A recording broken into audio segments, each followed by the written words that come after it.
So in response to the question of how, if there's any ways that you can contribute to the work we're doing, I think the nuclear exposure regulations are a national issue. I've talked to many people here who come from different sites that are impacted by nuclear waste on many serious levels. And it's one of those things where I think there's a lot of feelings of powerlessness around how to even begin addressing that. But it's that time to begin speaking that truth, all of us in unison, wherever you are. And if there's ways that we can connect that nuclear complex where it's intentionally separated from the mining communities to the waste depositories, to the production, to the management. And I know it's no coincidence that everywhere I go, I meet people from different areas of that complex. And so we're trying to unite and bring all those, the heads of that monster in one way that we can address it. And so a lot of the RECA amendment, there's work in New Mexico right now to amend the Workers' Radiation Exposure Compensation Act to include those downwind and downriver communities. If you can get a hold of congressional people to support that amendment to include downriver and downwind communities, because people from these sites are suffering from cancer rates 6 times the national average, and there's a health study going on right now from the National Cancer Institute to kind of prove, well, we'll see if they prove it or not, but the harm that from that first Trinity explosion. And hopefully that will open the doors for us to see the harm that came upon Pueblo peoples for the production of that first explosion and all that was released at that time into our environment. So I think just always resisting and pushing back on, right now they're trying to raise regulations, exposure regulations even more, so that they don't have to be accountable for all the disasters that are happening. And I think just what we started with, as far as always acknowledging where you are, always acknowledging place and the first peoples of wherever you do your work, and lifting up women and girls in that work and how they're impacted. And again, lifting up those voices and is going to increase that protection for everybody automatically.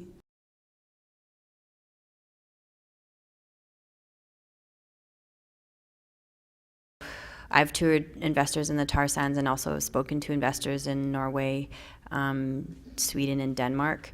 And a lot of what we tell them is that it's not only an environmental concern, but it's a human rights violation. I've also gotten them to speak with water experts, legal experts, in regards to a violation of Aboriginal and treaty rights and a violation of Section 35 of the Canadian Constitution, so that these investors actually know that there may be future court cases, in which there are, against certain projects that they're investing in.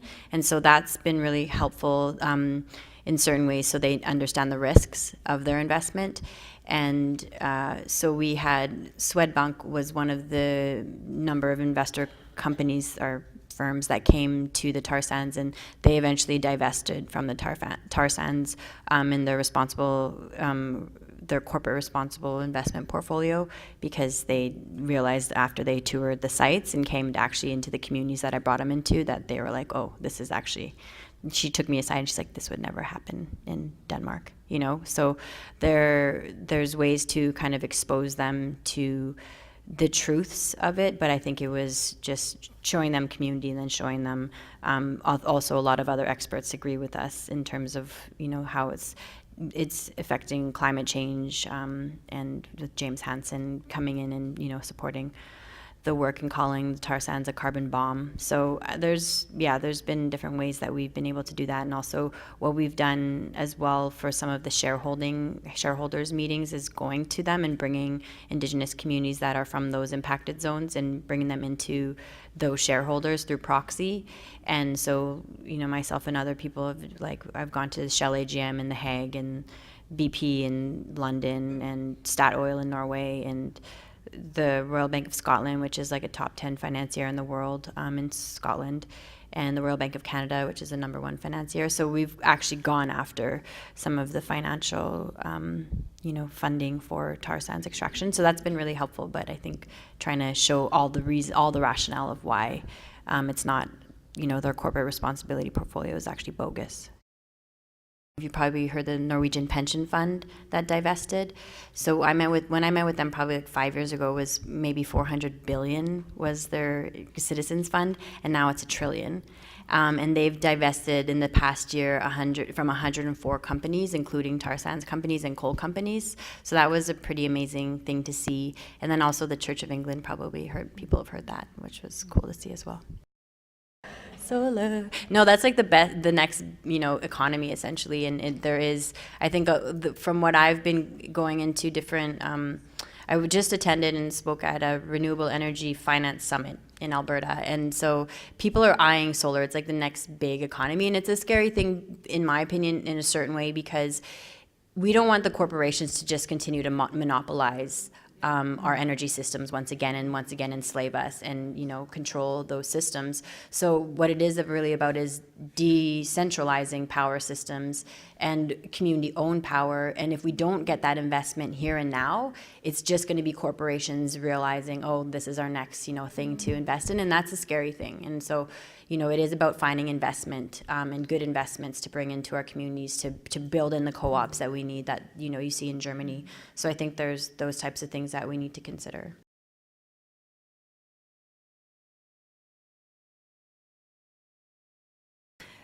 Normally we prepare the 5th of June in regional groups, normally in Bagua itself. And Bagua is close to the town also of Jaén, the bigger town. They, together with the indigenous who can travel, normally have a little ceremony which they prepare together with elements like of prayer, but also of reflection, also of testimonies. What has changed? What is their concern today? What good steps could be achieved to bring this into a wider audience, to make the people feel it's not just a problem of the indigenous. It is a challenge for all of us.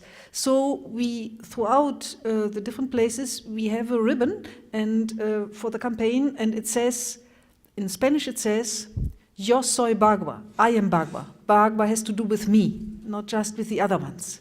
And so we all wear it. And in Lima, we try to do it, well, there will be a central piece of those who like to come for a religious ceremony, a prayer. But then we do also things according to different audiences. Young people, students, for example, with a lot of creativity, they will prepare perhaps a little socio-dharma and then do reflection, share their desires, share what they feel are steps we could do and take and are on the way too, but need to be strengthened.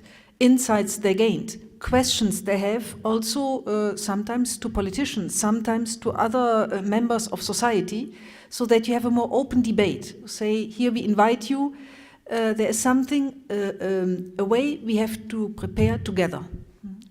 And so that each year you can see a little more what steps could we do to prepare the way, to start to walk the way of relating in a different way, of knowing more from each other, to say this is not just a remote place of Peru. The questions are at the heart of our society. If we really want to become more human together, we only can do it together, bind the strands together. And we also bring some photos. If possible, we invite some of the indigenous leaders, men and women, to come also to places like Lima. Lima is a very centralized place. Sometimes people in Lima still tend to think Lima is Peru. So we look for ways of raising consciousness, Lima, yeah, is the capital, is an important place, but there are other important places in the country. So, and to bring people and let them listen, let also younger people listen to indigenous leaders, like Santiago came. He spoke to students, and he said his words as an indigenous leader, words of wisdom. He's now in his 60s, so he's considered to be a moon, a wise man, an elderly man. What does he have to say to young people, indigenous and non-indigenous? What is his wish, his desire, and his challenge? So these things we try to do around the 5th of June, to say we are really not only a multicultural country, that we are, and it's already a step to acknowledge this, but we want to be a country where people from different cultures enter much more into relationship and communication and know more about each other and appreciate more each other. There's a lot in our culture that has been lost, and so we're a lot of ways we're recreating those things as best we know how and as best we can. And I think just to talk a little bit about that consciousness that you're speaking of, there is this kind of mental illness around that causes all this anxiety and kind of fear that we are dependent on outside sources for survival. And so anytime we bring back that knowledge of growing our own food, hunting, reconnecting with the plants, everything, where our food isn't getting shipped from thousands of miles away, where we know where to get fresh water, all of those things are what is going to ease that kind of anxiety that society kind of holds around, that we know deep down we wouldn't be able to survive if something were to happen. And so working to create that sustainability locally and it's good to do that work all over the place, but it's important to also bring that energy back into your own community to make sure that that is strong in your own community. Because that is going to do so much to heal a lot of that pathology and mental illness that we struggle to keep at bay, where we're seeing it more and more come up because we're not strong and well in that way that we can sustain ourselves. And so we're working, if we can reclaim that, then, and doing that in a way that's with our spiritual beliefs and backgrounds and our prayer, whatever tradition you come from, then that's part of bringing our whole selves into the work, right? Anytime you bring your whole self into the work, it is ceremony, it is ritual. And having that intention is what matters in whatever work you're doing. There's a fine line between, and I appreciate what the other sister said earlier, like at the beginning on Friday, about the fine line between cultural appropriation and understanding and like participating in ceremony, but then also not appropriating indigenous ceremony, because that's definitely something that's happened and that's really problematic, and people get hurt because our medicine people have studied and have been born with these teachings and these knowledges. And there was like some guy that ran a sweat lodge and like people died in it. Did you hear about that one? Just things like that where I'm just like, these are the reasons why you go in to participate, but you don't become the teacher in other people's traditions. And I feel like there's like, and that's not in this like becoming an expert, and I feel like that's a very Western thing, and I know that's not what you're asking. It is a very delicate point, because one thing are the rights you live among yourself as indigenous peoples, which are your own, and you are getting into also some which might have been forgotten. And another thing is, when we are together, peoples from different cultures, which are the rights appropriate then to do? Also, what would you like to share with us? And what, like I know with the Avahun and Wampis, they are open, but there are rights they would do among themselves. And they would say they are our own, not because we are egoistic, but they have to do with our cosmovision, they have to do with our past, with our tradition. So it is, I believe, a searching together.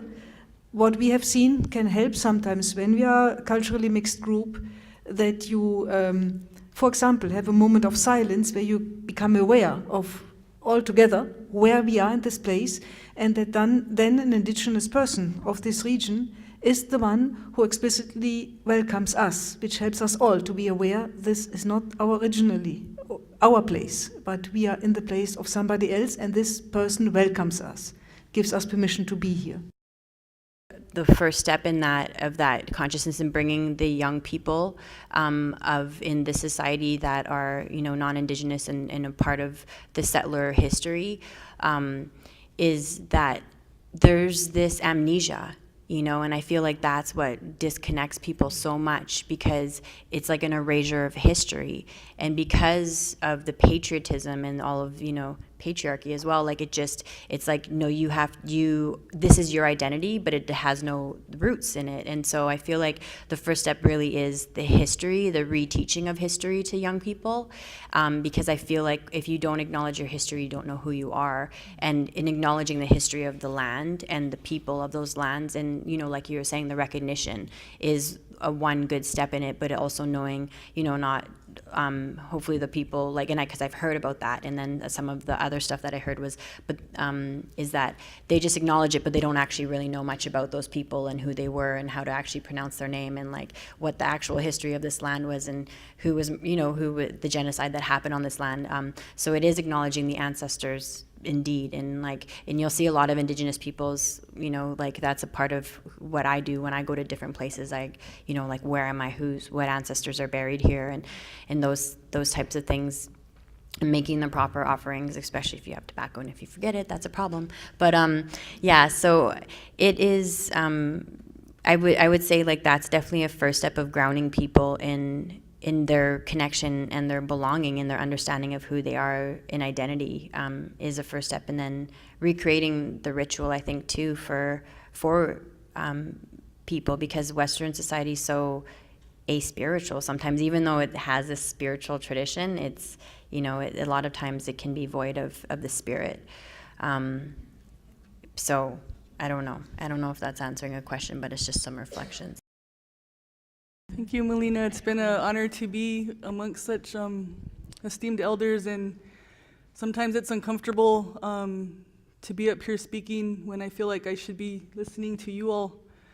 And it's also with the elders I brought with me that they should be here in my place. So I just want to acknowledge that that change in tradition, that I really honor all the wisdom in this room and knowledge, and I'm grateful for the mentorship and example you all have set.